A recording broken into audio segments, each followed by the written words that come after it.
ছিনতাইয়ের এই যে ভিডিওটি দেখলেন, এটি এখন চট্টগ্রাম রেল স্টেশনের আশপাশের এলাকার নিত্যদিনের ঘটনা। ছিনতাইয়ের এই ঘটনাটি ঘটার 10 দিন আগে ঘটে আরেকটি ভয়াবহ ঘটনা।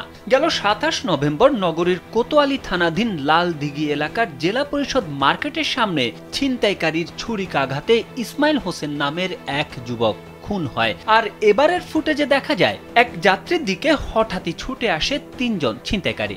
ভিডিওতে সাদা শার্ট পরা যুবকের ভাবভঙ্গি দেখেই বোঝা যাচ্ছে সেই দলটির নেতৃত্ব দিচ্ছে। পুলিশের ভাষ্য মতে এই যুবকের নাম মোহাম্মদ ফারুক হোসেন, এলাকায় পরিচিত চাপাতি ফারুক নামে।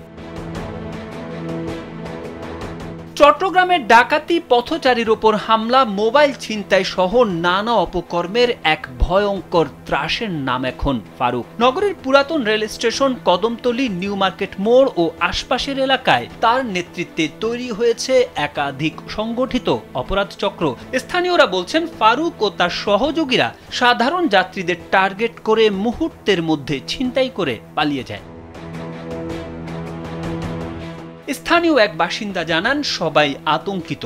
প্রশাসন যদি যথোপযুক্ত পদক্ষেপ নেয় তাহলে পরিস্থিতির উন্নতি হতে পারে। পুলিশ সূত্রে জানা যায়, নগরীর সদরঘাট থানা সহ বিভিন্ন থানায় ফারুকের নামে হত্যা, ডাকাতি, ছিনতাই সহ ডজনের বেশি মামলা রয়েছে।